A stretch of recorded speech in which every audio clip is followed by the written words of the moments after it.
నాకు చెయ్యి ఎట్లా అంటుకున్నదంటే కళ్ళల్లోంచి నీళ్ళు వచ్చినాయి ఆ వేడికి. ఇండియన్స్ అంటే ఒక రేంజ్ అంతే ఇంకా. కానీ ఈ సిటీ అయితే మాత్రం ఆస్ట్రేలియాలో చాలా డిఫరెంట్. అసలుకి డిఫరెంట్ అంటే మామూలు డిఫరెంట్ కాదు. జాకెట్ వేసుకుంటేనే నరకంలా ఉంది. ఏదో ఉడికిపోయిన రేకుల ఇంట్లో ఉంటో చూసారు కదా, ఆ ఇంట్లోకి వెళ్ళినట్టుంది. ఇక్కడ ఆస్ట్రేలియన్ అమ్మాయిలు మాకు పరిచయం అయ్యారు, మనల్ని ఇన్స్టాగ్రామ్లో ఫాలో చేసారు. అండ్ అంతే తర్వాత యూట్యూబ్ ఛానల్స్ కూడా చూపించినాం. ఒకటేసారి వావ్ అని చెప్పేసి అన్నారు. 250 రూపాయలు ఇది, 1.5 లీటర్స్కి 250 రూపాయలు ఈ water bottle. Hi friends, welcome to my channel. This is Sunny Yadav and good morning from Alice Springs. నేను ఉంటున్న రూమ్ అయితే ఇదే అనమాట. ఆల్రెడీ అంతా చెక్అవుట్ చేసేసిన, ఇంకా కొంచెం నార్మల్గా ఉందనుకోండి. సో ఇక్కడంతా మనకి కిచెన్ సెక్షన్. ఇది ఏదో చిన్న చేసుకున్న ఒక చిన్న వంట, అంటే మన ఇండియన్ స్టైల్లో కాదనుకోండి. బయట నుంచి తెచ్చుకున్న ఐటమ్స్ని హీట్ చేసుకుందాం. ఫ్రిడ్జ్ ఒకటి ఉంది, మైక్రోవేవ్ ఉంది. అండ్ అంతే ఇక్కడ కింద చేసుకోవడానికి మనకి బౌల్స్, నైఫ్స్ అన్నీ ఉన్నాయి. ఇక్కడ ఎంత నీట్గా సర్దిరి పెట్టిందో చూడండి ఈమె. అండ్ ఈ ఓనర్ ఉన్నారు కదా, ప్రాపర్టీ ఓనర్, ఆమె కూడా చాలా ఫ్రెండ్లీ, మంచిగా మాట్లాడుతుంది. ఇక్కడ ఇప్పుడు వెళ్ళేటప్పుడు ఉంటే బయట ఉంటే ఆమెకి చూపిస్తాను నేను మీకు. అండ్ అంతే ఇటు సైడ్ వచ్చేసేమో ఇది వాష్రూమ్ అనమాట. కరెక్ట్గా కిచెన్కి బ్యాక్ సైడ్ వాష్రూమ్ ఉంది. ఇది డైనింగ్ ఏరియా. అండ్ అంతే ఇది వచ్చేసి బెడ్, పక్కన క్లాజెట్ ఉంది. మంచి ఒక బుడ్డి TCL టీవీ. ఇక్కడ చూడండి, మనం ఇట్లాంటి బ్రాండ్స్ మన ఇండియాలో కొంచెం తక్కువ అనుకుంటాం కదా, వీళ్ళు ఎక్కువ ఇట్లాంటిది. ఇంకా అంతే హైసెన్స్ అని చెప్పేసి ఒక టీవీ ఉంది, అవి ఎక్కువ యూజ్ చేస్తున్నారు. సోనీ, శాంసంగ్ ఇవన్నీ నాకైతే కనిపించినట్లు తక్కువే, మేబీ యూజ్ చేస్తున్నారో లేదో నాకు తెలియదు, బట్ ఇట్లాంటివి మాత్రం ఎక్కువ యూజ్ చేస్తున్నారు. అండ్ అంతే ఇక్కడ ఆ అందానికి, ఆ ఫేస్ కట్కి మనకి ఇచ్చే వాల్యూ ఎంతండి అది అని అనుకోవడానికి ఒక మిర్రర్. బెడ్ చిన్నదే కానీ మంచిగా ఉంది. ఇవన్నీ కట్ చేసి పెట్టినా చూడండి. ఇప్పుడు కొంచెం వేరే ఒక వర్క్ ఉంటే క్యాస్ట్రాల్ స్టిక్కర్స్కి కట్ చేసిన, ఎప్పుడైనా తీసేసి డస్ట్బిన్లో వేస్తాను. ఎందుకంటే వాళ్ళు మనకి నీట్గా ఇచ్చితే మనం కూడా అంతే నీట్గా ఇవ్వాలి వాళ్ళకి. టిష్యూస్ ఇంకేమున్నాయి అంతే. ఇది ఇంకా ఒక మంచి ఏసీ. అండ్ అంతే ఫ్యాన్ కూడా ఉంది. ఇక్కడ ఎండ మాత్రం సంపేస్తుంది. ఈడ కానీ మనకి ఏసీ లేదనుకోండి అయిపోయినట్టే మన పని. ఇప్పుడు టెంపరేచర్ నాకు తెలిసి 41 degrees 42 degrees ఉంటుంది బయటికి వెళ్తే, ఎందుకంటే టైం ఇప్పుడు ఆల్రెడీ 11:20 అట్లా అయింది. ఈరోజు మన డెస్టినేషన్ ఆలిస్ స్ప్రింగ్స్ నుంచి ఉలూరు అనమాట. ఉలూరు అనే ఏరియా వచ్చేసి ఇది నార్థన్ టెరిటరీలోనే ఉంది, NTలోనే. ఆస్ట్రేలియాలో మొత్తం ఉంటుంది కదా. మనం ఫస్ట్ మన విక్టోరియా నుంచి స్టార్ట్ చేసి సౌత్ ఆస్ట్రేలియాకి వచ్చి ఇప్పుడు నార్థన్ టెరిటరీలో ఉన్నాం. అండ్ ఇప్పుడు ఇక్కడ నుంచి నార్థన్ టెరిటరీలో నుంచి రేపు మళ్ళీ వెస్టర్న్ ఆస్ట్రేలియాలోకి వెళ్ళి మళ్ళీ క్వీన్స్లాండ్ పైంది, క్వీన్స్లాండ్, బ్రిస్బెయిన్ అటు సైడ్. అండ్ తర్వాత మళ్ళీ కిందికి New South Wales, Sydney, again మళ్ళీ అక్కడి నుంచి విక్టోరియా. సో అన్ని టెరిటరీస్. ఇంకో టెరిటరీ కూడా మర్చిపోయినా, ACT, ఆస్ట్రేలియన్ క్యాపిటల్ టెరిటరీ, అదే Canberra, capital city of Australia. ఆ టెరిటరీలో కూడా టచ్ చేసి వచ్చేసినామంటే ఆస్ట్రేలియాలో ఉన్న అన్ని టెరిటరీస్ మనం టచ్ చేసినట్టు అవుతుంది. అండ్ ఇప్పుడు మేము పెడితే వెళ్ళాలా వద్దా అని ఆలోచిస్తున్నాం, ఎందుకంటే పర్త్లో చూడాల్సింది ఏం లేదు. యాక్చువల్లీ ఫస్ట్ వెళ్ళాలని అనుకున్నాం, కానీ ఇప్పుడు అంటే నేను కూడా వెళ్ళాలని అనుకున్నా, బైక్ చైన్ మార్పించుకుందామని. నేను ఆస్ట్రేలియా పెర్త్ వాళ్ళకి ఫోన్ చేసిన, ట్రయంఫ్ వాళ్ళకి అక్కడ కాల్ చేస్తే మా దగ్గర అయితే ఇప్పుడు స్టాక్ లేదు, మెల్బోర్న్ నుంచి తెప్పిస్తామని చెప్పేసి అన్నాడు. మెల్బోర్న్లో లేదు, నేను ఆల్రెడీ అక్కడ అంతా ఎంక్వైరీ చేసిన అని చెప్తే, అయితే మేము UK నుంచి తెప్పించాలి, మాకు టైం ఒక 1 month 2 months పడుతుందని చెప్పారు. సో ఇది అయ్యే పని కాదని చెప్పేసి ఇంకా పడితే అయితే వెళ్ళట్లేదు. అక్కడ చూడాల్సిన ప్లేసెస్ అంతేం లేదు, జస్ట్ బీచెస్, సిటీ నార్మల్గా అంతే ఉంది తప్ప ఇంకా అంతకు మించింది అయితే ఇంకేం లేదు. అక్కడ ఒకటి లాంగెస్ట్ హైవే ఉంది కదా, అబ్బో బోరింగ్ రోడ్స్ ఇక్కడైతే ఆస్ట్రేలియాలో మాత్రం. కానీ ఇప్పుడు మేము రైడ్ చేసే ఏరియాస్ ఏదైతే ఉన్నాయో ఇది చాలా అడ్వెంచరస్ రూట్స్ అనమాట. అంటే మీరే చూసారు కదా, 200 కిలోమీటర్లకి 300 కిలోమీటర్లకు ఒక ఫ్యూయల్ స్టాప్, మధ్యలో అంతా ఏం లేదు, అంత ఎడారే.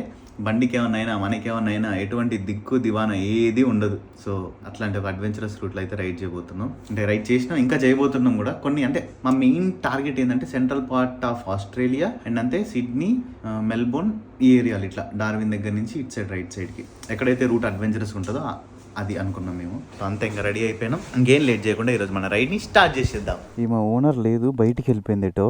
అంటే మీకు చూపిద్దాం అనుకున్నా, ఆయన చూపించిన అనుకుంటా నేను వచ్చిన రోజే. ఇక్కడికి వచ్చిన రోజు వీడియోలో ఉన్నది అనుకుంటా. ఒక్కతే ఉంటుంది ఇంత పెద్ద ఇంట్లో, ఆమెదే ఇది టయోటా ల్యాండ్ క్రూజర్. ఆయన ఎండకైతే అయిపోతున్నాం పోండి అసలుకి. Jai Shriram. Let's go to Uluru via మెక్డొనాల్డ్స్కి వెళ్ళాము తినాలి. ఫుల్ ఆకలి వేస్తున్నది. నేనైతే జాకెట్ సగం తీసి తోలుతున్నా. టెంపరేచర్ ఇప్పుడు మీరు చూడండి 41.5 అయిపోయింది. ఇంకా కొంచెం సేపు ఉంటే 45, 46 కూడా అట్లా అవుతుంది. ఎండలో రైడ్ చేయడం ఏమి అంత పెద్ద మ్యాటర్ కాదు, కానీ ఒకటే దాహం వేస్తూ ఉంటుంది. మనం వాటర్ ఖచ్చితంగా క్యారీ చేయాలి. ఆ వాటర్ హాట్ అయిపోతే ఎమ్మటే ప్యానియర్స్ పైన నేను చేయి పెట్టిన, ఇప్పుడు కాదండి, ఇప్పుడంటే ఈ లగేజ్ అంతా మౌంట్ చేసేటప్పుడు ప్యానియర్ మీద ఇట్లా చేయి పెట్టిన, నాకు చెయ్యి ఎట్లా అంటుకున్నదంటే కళ్ళల్లోంచి నీళ్ళు వచ్చినాయి ఆ వేడికి. అంత ఘనంగా అంటుకుంది ప్యానియర్. అంత ఘోరాతి ఘోరమైన వేడి ఉంది ఈడైతే. మనం ఇప్పుడు ఏ రూట్లో నుంచి అయితే వచ్చినామో సేమ్ అదే రూట్లో ఒక 200 కిలోమీటర్స్ బ్యాక్ వెళ్ళిన తర్వాత రైట్ సైడ్ తిరుగుతాం. 130 స్పీడ్ లిమిట్ కాబట్టి 5 అవర్స్లో లేదా ఎంత లేట్ వెళ్ళినా కూడా 6 అవర్స్లో రీచ్ అవుతాం. మా టార్గెట్ కూడా ఏంటంటే సన్సెట్ అయిపోవాలి మేము రీచ్ అయ్యే టైంకి, లేదా ఇంకొక 20 మినిట్స్ 30 మినిట్స్లో సన్సెట్ అవుతూ ఉండాలి అనేది మా కాన్సెప్ట్. మేము అనుకున్నది అయితే ఈరోజు ఆ కాన్సెప్ట్కి ఒక రీజన్ ఉంది. అది మరి డిస్కట్ అవుతుందో కరెక్ట్ ఉంటుందో తెలియదు. మెక్డొనాల్డ్స్ దగ్గర కూడా రీచ్ అయిపోయినాం. లాస్ట్ టైం మేము ఇక్కడికి వచ్చినాం అనమాట. కాకుండా వచ్చినప్పుడు ఇది క్లోజ్ చేసి ఉండే, డ్రైవ్ త్రూ ఉంది కదా, ఇందులో నుంచి వెళ్ళి కలెక్ట్ చేసుకున్నాం. కానీ మాకు ఫస్ట్లో డౌట్ ఉండే బైక్స్లో అలౌ చేస్తారా లోపలికి లేదా అని చెప్పి, కానీ మేము బైక్లో వెళ్ళే తీసుకున్నాం. టేస్ట్ ఓకే, సేమ్ మన దగ్గర ఉన్నట్టే ఉంది. లోపలికి ఎంట్రీ అట్ సైడ్ నుంచి ఎల్లో కలర్ బార్స్ ఉన్నాయి కదా, అక్కడి నుంచి వెళ్ళాలి. అండ్ ఇందులో మొత్తం కూడా అంతా మన ఇండియన్సే ఎక్కువ మంది కనిపిస్తున్నారు. లోపల ఉంటారు కదా క్యాష్ కౌంటర్ దగ్గర అయినా కానీ ఆర్డర్స్ చేసే వాళ్ళైనా కూడా ఎక్కువ మనకి ఇండియన్స్, పంజాబీస్ కనిపిస్తున్నారు ఎక్కువ. నాకైతే ఎప్పుడెప్పుడు ఏసీ లోపల గురికి దాచుకోవాలా అని ఉంది. ఇప్పుడు ఇక్కడికి వచ్చేసి ఆర్డర్ చేస్తున్నాం అనమాట. సేమ్ మనకి ఇట్లాంటిది మలేషియాలో కూడా మీకు చూపించాను గుర్తుందా, మెక్డొనాల్డ్స్లో. మేబీ ఫ్యూచర్లో మన ఇండియాలో కూడా వస్తుంది అనుకుంటా ఇట్లాంటిది. సో ఇప్పుడు మేము ఆర్డర్ చేసిన దానికి $30 అయింది. అంటే 1700-1800 రూపాయలు దగ్గర. ఇప్పుడు మేము తినబోయేదానికి 30.35 అంటే టచ్ ఇదంతా కూడా ఎంత సూపర్ ఉందంటే అంత ఉంది. టేబుల్ నెంబర్ లేదు కదా, ఇంకా ఇక్కడే మనం పేమెంట్ కూడా కార్డ్తో కంప్లీట్ చేసేస్తే అయిపోతుంది అనమాట. సింపుల్. మనం ఇక్కడ టేబుల్ మీద అది ఉంటుంది కదా, ఆ నెంబర్ చూపిస్తే ఆ టేబుల్ దగ్గర అక్కడ పెట్టినాం అనుకోండి, వాళ్ళే వచ్చి మనకి సర్వ్ చేస్తారు. షుగర్ తెచ్చుకుంటున్నా. మన ఫుడ్ ఇది. తినబోయేది chicken burger, French fries and అంతే, ఇంకా క్యాపుచినో హాట్. మంచిగా కడుపు నిండా తినడం కూడా అయిపోయింది. ఓకే, ఇప్పటికైతే సెట్. ఇంకొక 3-4 గంటల వరకు, 5 గంటల వరకు ఏం ఆకలేదు. సాయంత్రం వరకు అనుకోండి, మళ్ళీ నైట్ తింటే అయిపోతుంది. 2 సార్లు రోజుకి తినేది మేమైతే రైడింగ్లో ఉన్నప్పుడు కూడా. మధ్యలో అక్కడ అయినప్పుడు ఇంకా వాటర్, చిన్న బిస్కెట్స్ ఇట్లాంటివి ఉంటాయి. అయ్యే ఇంకా ఎండ మాత్రం దంచి కొడుతుంది. ఇప్పుడు ఇవన్నీ పెట్టుకొని వెళ్ళాలంటేనే ఇది నరకం. నేనైతే జాకెట్ ఇక్కడ వరకు వేసుకుంటా, ఇదంతా పైకి వదిలిపెడతా. వాటర్ కావాలా? వాటర్ బాటిల్ ఇక్కడ తీసుకుందామన్నా ½ లీటర్ వాటర్ బాటిల్ $3 ఏమో ఉంది, అంటే 160 రూపాయలు. అదే అందుకే నైటింగ్ ఎట్లాగో ఎయిర్బిఎన్బి ఉంది, మంచిగా ఆ వాటర్ పట్టుకున్నాం. ట్యాప్ అంటే ఇక్కడ తాగే వాటర్ ట్యాప్లో నుంచి వస్తాయి అనమాట. నార్మల్గా వాటిని ఫ్రిడ్జ్లో పెట్టేసుకున్నాం, అయిపోయింది సెట్. ఇట్లా పెట్టేసిన వెనక వాటర్ నింపుకొని, అంటే బాటిల్స్ మారుస్తూ ఉన్నాంలేండి ఒక 1 వీక్ ఒకసారి అట్లా. మీకోసం నేను 3 iPhone 14 Pro Maxలు గివ్ అవేగా ఇవ్వబోతున్నా. ఈ గివ్ అవేలో మీరు పార్టిసిపేట్ చేయాలనుకుంటే కింద డిస్క్రిప్షన్ లో ఏంజల్ 1 లింక్ ఉంటుంది. లింక్ పై క్లిక్ చేసి ఫ్రీగా ఒక డిమాట్ అకౌంట్ క్రియేట్ చేసుకోండి చాలు. మీరు ఈ గివ్ అవేలో ఉన్నట్టే. అకౌంట్ ఎట్లా ఓపెన్ చేయాలో ఒక రిఫరెన్స్ వీడియో పెడతాను డిస్క్రిప్షన్ లో, అది చూస్తే మీకు క్లారిటీ వస్తుంది అకౌంట్ ఎట్లా ఓపెన్ చేయాలనేది. లాస్ట్ టైం 2 KTM బైక్స్ ఎంత జెన్యూన్ గా గివ్ అవే ఇచ్చినో మీరే చూసారు కదా. నాకు తెలిసిన వాళ్ళకి ఐఫోన్స్ ఇస్తానేమోనని డౌట్ ఉంటే మీకు అది మీ మైండ్ లోంచి తీసేయండి. May 4th రోజు విన్నర్స్ ని అనౌన్స్ చేసి నేనే మీ ఇంటికి వచ్చి నా చేతుల మీదుగా మీరు విన్ అయిన ఐఫోన్ ని మీకు ఇస్తా. ఇంకా మీరు అస్సలు లేట్ చేయకండి, డిస్క్రిప్షన్ లో ఉన్న లింక్ పై క్లిక్ చేసి డిమాట్ అకౌంట్ ని క్రియేట్ చేసుకోండి. ఎందుకంటే ఇది ఫ్రీ. iPhone 14 Pro Max మీకోసం వెయిట్ చేస్తుంది. ఒకవేళ మీకు ఆల్రెడీ అకౌంట్ ఉంటే మీ ఫ్రెండ్స్ ఆర్ ఫ్యామిలీ మెంబర్స్ ది యూజ్ చేసి కూడా మీరు సైన్ అప్ చేసుకోవచ్చు. అట్లా కూడా మీరు కాంటెస్ట్ లో ఉన్నట్టే. రైట్, మనం ఇప్పుడు ఒక ఫ్యూయల్ స్టాప్ తీసుకొని తర్వాత రైడ్ ని స్టార్ట్ చేసేద్దాం. దాంట్లో 207 చూపిస్తుంది రేంజ్, ఇంకొక 6 to 7 లీటర్స్ పట్టచ్చు ఫ్యూయల్. ఇందులో 16.8 చూపిస్తుంది యావరేజ్ మైలేజ్, అంటే వచ్చేటప్పుడు 130 అట్లా కొట్టినాం. అందుకని ఎండ అయితే మాత్రం ఘోరంగా అనుకోండి. ఇప్పుడే నేను వాటర్ తాగినా, ఇప్పుడు మాట్లాడి జస్ట్ 10 నిమిషాలు 5 నిమిషాలు అయిందా లేదా మళ్ళీ వాటర్ అవుతున్నాయి నాకు. ఇంకా ఆలిస్ స్ప్రింగ్స్ సిటీకి కూడా బాయ్ చెప్పాల్సిన టైం వచ్చేసింది. పోలీసు వాళ్ళు చూడండి అక్కడి నుంచి చూస్తున్నారు మనల్ని. ఆయన పోలీసు అయినా డ్రైవింగ్ చేసి ఆయన చూపిస్తున్నాడు ఇండియా అని, అంటే ఫ్లాగ్ ఉంది కదా ముందు. ఆ ఫ్లాగ్ లేకుంటే చాలామందికి కన్ఫ్యూజ్ అయిపోతారు అనమాట, అంటే ఏ కంట్రీ బైక్ ఇది. ఎందుకంటే ఒక్కొక్క కంట్రీలో ఒక్కొక్కలా ఉంటుంది కదా నెంబరింగ్ సిస్టమ్, నెంబర్ ప్లేస్ది. అట్లా ఒక 10 years బ్యాక్ లేదా ఒక 8 years బ్యాక్ వరకు ఇండియన్స్ అంటే ఇట్లా ఫారిన్ కంట్రీస్లో అంటే ఒక లాగ్ చూసేవాళ్ళంట. కానీ ఇప్పుడు ఇండియన్స్ అంటే ఒక రేంజ్ అంతే, ఇంకా తక్కువలా చూసేదంట అప్పట్లో. నాకు ఒకళ్ళు చెప్పారు ఇక్కడ రెస్టారెంట్లో తినడానికి వెళ్ళినప్పుడు. కానీ ఇప్పుడు మాత్రం మనల్ని చూస్తే ఎక్కడైనా సరే వావ్ ఇండియన్స్ అని చెప్పేసి చెప్తున్నారంట. మేము ఒక రెస్టారెంట్లో తిన్నాం, అందులో పనిచేసే అన్న చెప్పిండు 67 బాత్ స్ట్రీట్. ఈ సిటీ కూడా నాకు బాగా నచ్చింది. కానీ ఈ సిటీ అయితే మాత్రం ఆస్ట్రేలియాలో చాలా డిఫరెంట్. అసలుకి డిఫరెంట్ అంటే మామూలు డిఫరెంట్ కాదు, కరెక్ట్ ఆస్ట్రేలియాకి నడి బొడ్డున ఉంటుంది ఇది. కానీ ఎండ అసలుకి. మొత్తం ఆస్ట్రేలియాలో మీరు చూసుకుంటే 80% ఆఫ్ ది పాపులేషన్ అంతా కూడా Sydney, Brisbane, Melbourne, Adelaide, Perth ఈ 5 సిటీస్లోనే ఎక్కువ కనిపిస్తారు. ఇప్పుడు క్యాన్బెరాలో కూడా కొంత పెరిగింది జనాభా. ఎందుకంటే చెప్పారంట అక్కడికి వచ్చి ఉంటే పిఆర్ ఇస్తామని చెప్పేసి చెప్పారంట. 419 వీసాకి ఎలిజిబుల్ అని చెప్పేసి మన సబ్స్క్రైబర్స్లో కొంతమంది చెప్పారు ఈ విషయం. సో నాకు ఇక్కడ నేను చెప్పేది ఏంటంటే ఎవరైనా నాకు చెప్తే అది నేను మీకు చెప్తున్నా అంతే. సో ఏమైనా తప్పున్నా సరే మీరు కరెక్ట్ చేయండి. సో ఇవన్నీ చూసుకుంటే ఇప్పుడు నేను చెప్పిన దాంట్లో క్యాన్బెరా ఒక్కటి తీసేస్తే మిగతా అన్నీ కూడా సముద్రం పక్కనున్న సిటీసే. మెల్బోర్న్ అయితే మాత్రం నాకు సూపర్ నచ్చింది. ఫస్ట్ నా ఓటు అయితే మెల్బోర్న్కే.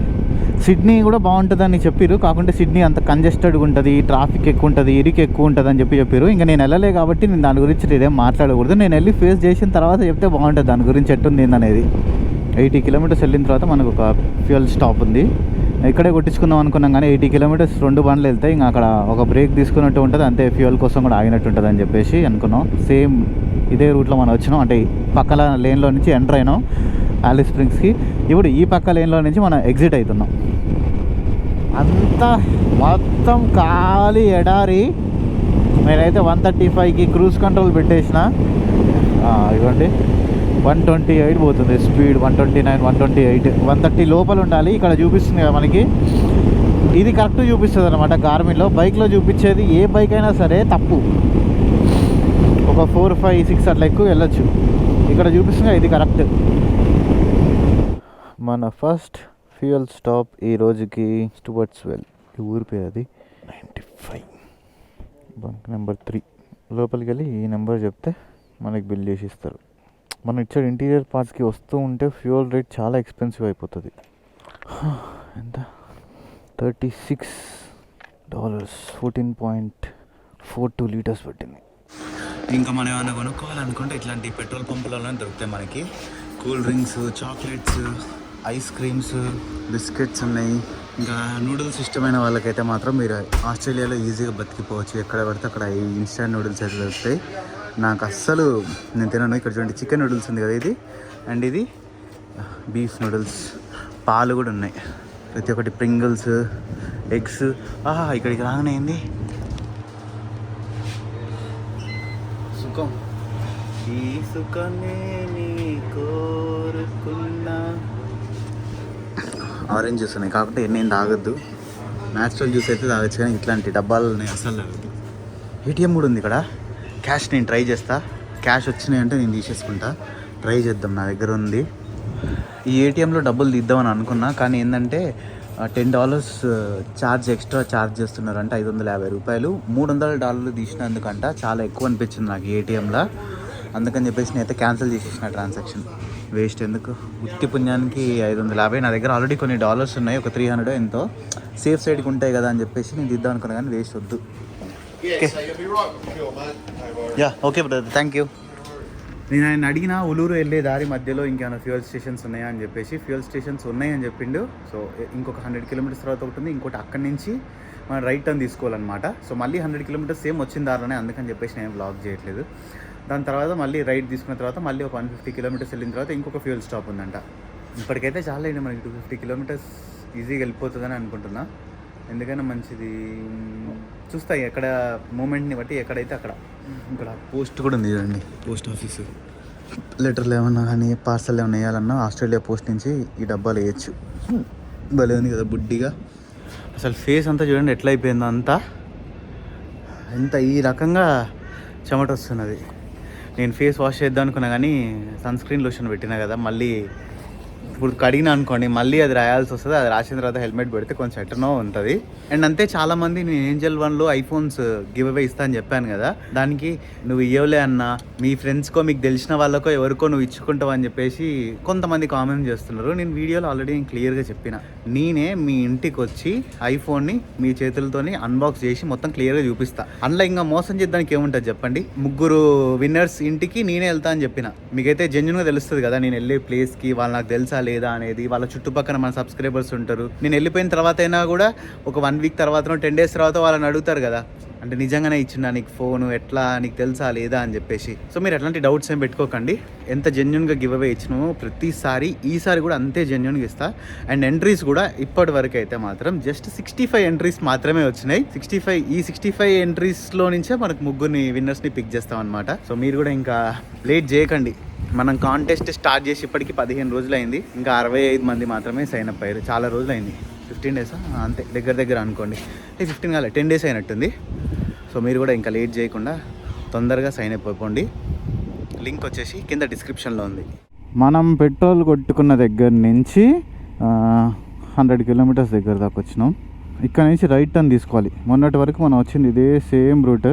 ఎక్కడ అయినా కూడా ఈగలు స్ప్రే కొడదాం అని అనుకున్నాం, కానీ ఇంకా ఆ స్ప్రే గుర్తొచ్చే లోపే ఇక బయలుదేరి వెళ్ళిపోతున్నాం. ఇంకొక 300 కిలోమీటర్స్ ఉంది మనకి ఇక్కడ నుంచి.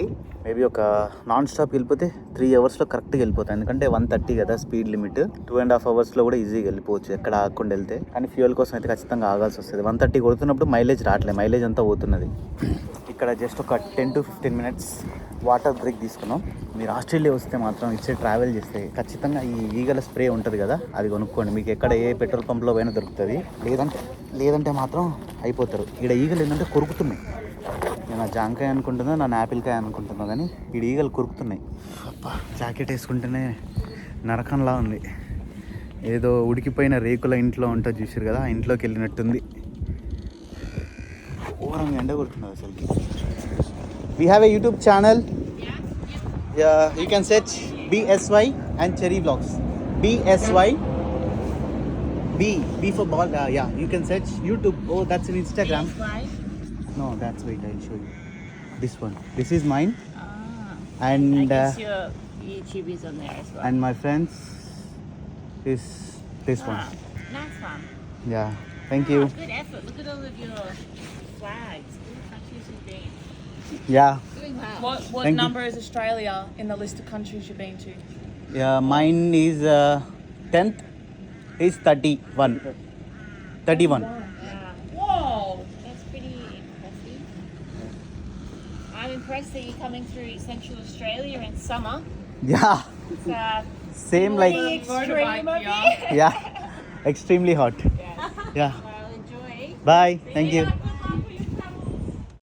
ఇక్కడ ఆస్ట్రేలియన్ అమ్మాయిలు మాకు పరిచయం అయ్యారు. మనల్ని ఇన్స్టాగ్రామ్లో ఫాలో చేసారు.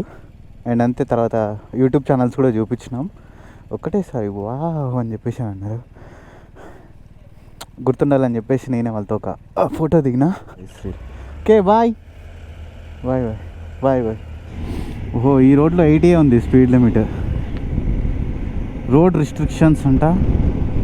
ఓపెన్ అన్నాయి అన్నీ. ఈ రోడ్లో ఇంకొక విషయం ఏంటంటే, మనకి ఫ్లడ్స్ వస్తాయి చూసారు కదా, ఫ్లడ్స్ వస్తాయి అని చెప్పేసి చాలా ఎక్కువ బోర్డ్స్ ఉన్నాయి. చూడండి ఫ్లడ్ వే అంటే మధ్యలో వర్షాకాలంలో ఫ్లడ్స్ సడన్గా వచ్చేస్తాయంట ఇక్కడికి. 1 మీటర్ 2 మీటర్ హైట్. అంటే ఇప్పుడు నేను బండి మీద ఎక్కడి వరకు అయితే కూర్చొని ఉన్నానో అంత హైట్లో వాటర్ వస్తాయంట మధ్యలో. సో ఇది చాలా రిస్కీ రోడ్. వాళ్ళందరూ కూడా అదే అంటారు, మీరు సెంట్రల్ ఆస్ట్రేలియాకి సమ్మర్లో వచ్చిర్రా వా అంటున్నారు. కానీ మన దగ్గర కూడా సమ్మర్లో ఇట్లనే ఉంటుంది కదా హీట్. నెక్స్ట్ ఇంకా మనకి ఫ్యూయల్ స్టాప్ అక్కడే, మనం ఆగబోయే ప్లేస్లోనే. ఇక్కడ ఏందో క్రెస్ట్ అని ఉంది. ఇక్కడ మాత్రం నాకు ఒకటి మంచిగా నచ్చింది, ఏదుండా సరే వీళ్ళైతే మాత్రం బోర్డ్స్ పెట్టి ఉంచుతున్నారు. ఈ రోడ్లో ఇప్పటికైతే నేను 50 కిలోమీటర్లు వచ్చిన ఆ టర్నింగ్ తిరిగే దగ్గరే నాకు 1-2 వెహికల్స్ కనిపించినాయి, ఎదురైనాయి. ఈ 50 కిలోమీటర్ల దూరంలో ఒక్క వెహికల్ కూడా ఎదురు రాలేదు, మనల్ని క్రాస్ చేసి కూడా వెళ్ళలేదు. ఇప్పుడు క్రాస్ చేసింది అంతే. ఇంకా మా 2 బండ్లే పోతున్నాయి, ఏం లేదు, అంత ఖాళీ ఎడారి అంతా. ఈ ఎండకాడ చూడండి చెట్లు కూడా ఎండిపోయినాయి మొత్తం అటు సైడ్. ఏంది అసలు ఇంత ఘోరమైన ఎండ ఉంది. నేను వ్లాగ్ చేసేటప్పుడు కొంచెం లో స్పీడ్లో పోతూ వ్లాగ్ చేస్తున్నా, ఎందుకంటే ఆడియో మంచిగా క్యాప్చర్ అవ్వాలని. ఈ రోడ్లో రైడ్ చేయడం అంటే నిజంగా ఒక అడ్వెంచరే. ఆ ఎండకి రోడ్లతో ఎటువంటి ప్రాబ్లం లేదు, రోడ్స్ అన్నీ మాత్రం సూపర్ అంటే సూపర్ ఉన్నాయి. సో నేను రోడ్స్ గురించి అసలు నేను మాట్లాడను. అడ్వెంచరస్ అని ఎందుకు అంటున్నా అంటే ఈ టెంపరేచర్కి మనుషులు ఎవరు లేకుండా, రిపేర్ సెంటర్లు కూడా ఏముండవు. బైక్ రిపేరింగ్ సెంటర్లో కూడా ఇన్ కేస్ ఏ రిపేర్ అయినా కూడా అయిపోయినట్టే. ఇంకా పెద్ద బైక్స్ ఉంటే ఒక ప్రాబ్లం ఉంది, ఒక ఒక ఒక గుడ్ థింగ్ ఉంది, ఒక బ్యాడ్ థింగ్ ఉంది పెద్ద బైక్స్తోని. పెద్ద బైక్స్ ఏంటంటే ఎక్కువ ప్రాబ్లం ఇవ్వవు. ప్రాబ్లం ఇచ్చినాయంటే మాత్రం ఇంకా 2 చేతులు ఎత్తి మొక్కాల్సిందే. దీన్ని లేపలేము, గుంజలేము, నెట్టలేము.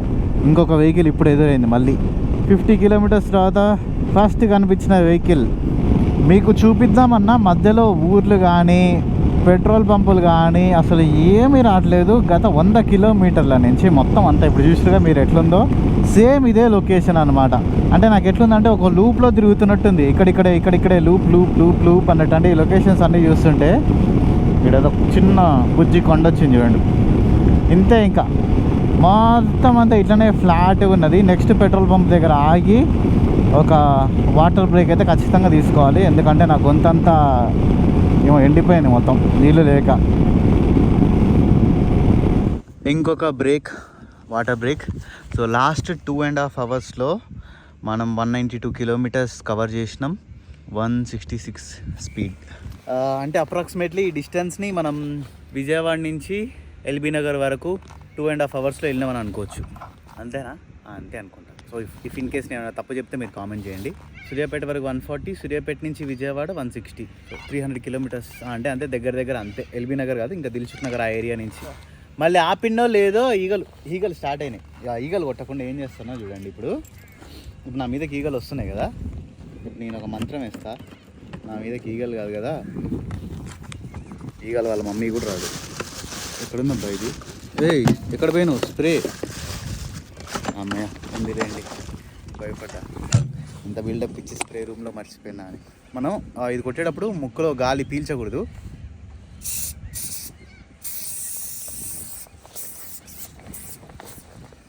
ఇంకా రావు ఈగలు. నేను ఇంకా లైట్కి కొట్టినా, ఇంకా గట్టికి కూడా కొట్టచ్చు. స్మెల్ బాగానే ఉందండి, అది అంత దరిద్రంగా లేదు, బెటర్ చాలా. అంటే నాకు మీకు చూపించిన కదా జస్ట్ ఖాళీ ఎంటీ ల్యాండ్స్. ఇగో ఇది ఒకటి పెట్రోల్ పంప్. ఇది ఎట్లుందో చూడండి పెట్రోల్ పంప్. ఇది ఆడ ఎదురుగా చూడండి, అంతా ఇట్లా ఎంటీ ఖాళీ ల్యాండ్ అంతే, ఇంకా ఏం లేదు. అందుకే నా ఎడిటర్కి కూడా చెప్పిన, నాకు గుర్తుగా నేను కొన్ని వీడియోస్ తీసుకుంటున్నా. అంటే అన్ని మోటో బ్లాగ్ పెట్టినా కూడా అంత బోర్ కొడుతుంది కాబట్టి నాకు గుర్తుకుండడానికి ఈ రోడ్లో రైడ్ చేసిన అని కొన్ని తీసుకుంటున్నా ఫుటేజెస్. మిగతా కొన్ని ఏమో తీయట్లే ఇంకా నేను. అంటే అవి మిగతా కొన్ని ఫుటేజెస్ ఉంటాయి కదా, ఏదైతే బెస్ట్ ఉంటుందో అది మాత్రమే యూట్యూబ్లో పెడతా. మిగతాదంతా నాకు గుర్తుగా ఉంచుకుంటా. ఏం లేదంతా ఇక్కడ అంతా ఖాళీ ఉన్నది. ఈగలా స్ప్రే కావాలా? వాటర్ ఉన్నాయంట.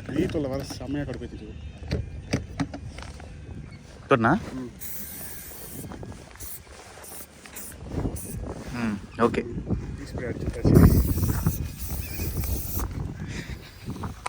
చెప్పారు. లోపల పోయి మనం ఇప్పుడు ఒక వాటర్ బాటిల్ కొనుక్కుందాం. నేను ఫస్ట్ ఏమనుకున్నా అంటే ఇక్కడ వీళ్ళు ఉంటారు కదా ఆస్ట్రేలియన్స్, వాళ్ళకి ఈగలే వాలట్లేదు, వాళ్ళ మీద మా మీద ఎందుకు వాళ్తున్నాయి అబ్బా అని చెప్పేసి అనుకున్నాం. స్నానం చేసినా కూడా ఎందుకు వాళ్తున్నాయి అబ్బా అని డౌట్ వచ్చింది.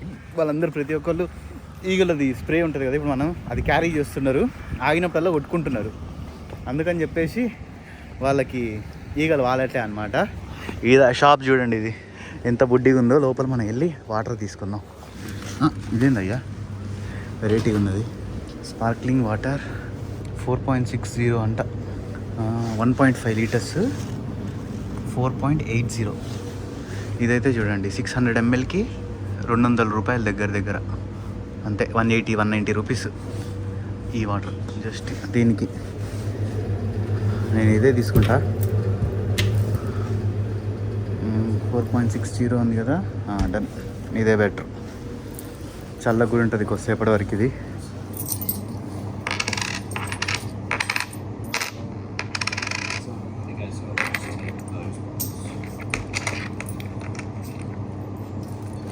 Thank you brother. ఇప్పుడు ఈ వాటర్ బాటిల్కి ఎంత అనుకుంటున్నారు? 4.60 అంటే 220 ప్లస్ ఒక 25, 250 రూపాయలు ఇది. 1.5 లీటర్స్కి 250 రూపాయలు ఈ వాటర్ బాటిల్. పెట్రోలే తక్కువ ఉన్నది ఇక్కడ, 2 లీటర్ల పెట్రోల్ వస్తుంది దీని బదులు. చాలా ఎక్స్పెన్సివ్ ఉన్నాయి వాటర్. నేను వచ్చినప్పుడు వాటర్ తెచ్చుకున్నా, కానీ ప్రాబ్లం ఏంటంటే అవి ఫుల్ హీట్ అయిపోయినాయి, తాగడానికి కూడా లేవు. అంటే గొంతులో పోసుకుంటే గొంతే కాలిపోయి అంత వేడిగా ఉన్నది. ఇక్కడ చూడండి, ఎవరైనా సరే ఎవ్రీ పెట్రోల్ పంప్ దగ్గర ఆగి రెస్ట్ తీసుకుంటారు, ఫ్యూయల్ ఫుల్ చేసుకుంటారు. కార్ వాళ్ళు అనుకోండి ఎవ్రీ 100 కిలోమీటర్స్కి ఖచ్చితంగా ఒకసారి ఆగి వాటర్ బ్రేక్ దేనికో దానికైతే 100% ఆగుతారు. ఎందుకంటే ఇట్లా ఆగకుండా ఉంటే మాత్రం నడవదు. మెయిన్ బైకర్స్ అయితే ఖచ్చితంగా ఆగాల్సిందే. కార్లో ఉన్న వాళ్ళు ఏంటంటే ఆప్షనల్ ఏసీ ఉంటుంది కాబట్టి లోపల ఆగితే ఆగుతారు, లేదంటే లేదు. ఇక్కడ ఒక 5 minutes బ్రేక్ తీసుకొని మేమైతే స్టార్ట్ అవుతాం. ఇంకా ఇప్పుడే మీరు చూసారు కదా మనం వాటర్ బాటిల్కి ఎంత పెట్టి కొన్నామో, 1.5 లీటర్ వాటర్ బాటిల్కి. అండ్ అంతే ఫ్యూయల్కి కూడా మీరే చూసారు ఇందాక, ఒక లీటర్కి దగ్గర 180 రూపాయలు. ఆక్టేన్ 95 అయితే, ఆక్టేన్ 98 అయితే ఇంకా 200 ఉన్నదేమో. నేను ఎప్పుడు క్యాలిక్యులేట్ చేయలే, మీరే లాస్ట్ వీడియోస్లో చూసి క్యాలిక్యులేట్ చేసి చెప్పండి నాకు. ఇంత ఎక్స్పెన్సివ్తోని ఇంత పెద్ద కంట్రీలో రైడ్ చేయాలంటే, మేము ఉంటున్న హోమ్ స్టేస్ కూడా నేను చూసారు కదా, ఒక్కొక్కటి పిచ్చే ఎక్స్పెన్సివ్. ఫుడ్ తిన్నా ఎక్స్పెన్సివ్, ఏదైనా సరే. నార్మల్గా మన ఇండియాలో ₹1 అయింది అనుకోండి, ఇక్కడ దగ్గర 10 రూపాయలు అవుతుంది. 10 times ఎక్కువ, 100 రూపాయలు అవుతుంది. చాలా అంటే చాలా ఎక్స్పెన్సివ్ ఉంది. సో ఈ యూట్యూబ్లో నుంచి వచ్చే ప్రస్తుతమైన వ్యూస్కి ఆ డబ్బులతోనే ఇట్లా రైడ్ చేయాలి, మళ్ళీ బైక్ని షిఫ్ట్ చేసేసేయాలి అంటే మాత్రం కొంచెం కష్టం, అది కాని పని. అందుకని చెప్పేసి ప్రమోషన్స్ చేస్తున్నా. ఇంట్రెస్ట్ ఉన్న వాళ్ళు పార్టిసిపేట్ చేయండి, లేదా మీరు ఆడండి. ఇంట్రెస్ట్ లేని వాళ్ళు లైట్ తీసుకోండి అంతే. జస్ట్ ఆ ప్రమోషన్ పార్ట్ వరకు స్కిప్ చేసేసేయండి. సో ఐ హోప్ మీ అందరికీ అర్థమైందని అనుకుంటున్నా. చాలా కష్టపడి రైడ్ చేస్తాను. చెర్రీది వైజర్ ఉంది కదా, ఫ్రంట్ వైజర్, అది ఇరిగిపోయింది. వైజర్ ఊడిపోయింది. ఇప్పటి వరకు నేను తిరిగిన కంట్రీస్లో అయితే సిగ్నల్ లేకుండా ఉన్న కంట్రీ అంటే మాత్రం ఆస్ట్రేలియానే. బంగ్లాదేశ్లో, లావోస్లో, థాయిలాండ్లో ఎక్కడైనా సరే సిగ్నల్ ఉన్నది, కానీ ఇక్కడ మాత్రం సెంట్రల్ ఆస్ట్రేలియాలో ఓన్లీ పెట్రోల్ పంపుల దగ్గర మాత్రమే సిగ్నల్ ఉంటుంది. మిగతా ఎక్కడ కూడా సిగ్నల్ ఉండదు. ఇప్పుడు కూడా సిగ్నల్ లేదు. మధ్యలో 500 కిలోమీటర్లు పెట్రోల్ పంప్ ఉంటుందంట. 500. వా, అక్కడ చూడండి మీకు ఒక కొండ కనిపిస్తుంది, చూసిరు కదా. సో ఆ కొండ దగ్గరికి మనం ఇప్పుడు వెళ్ళబోయేది.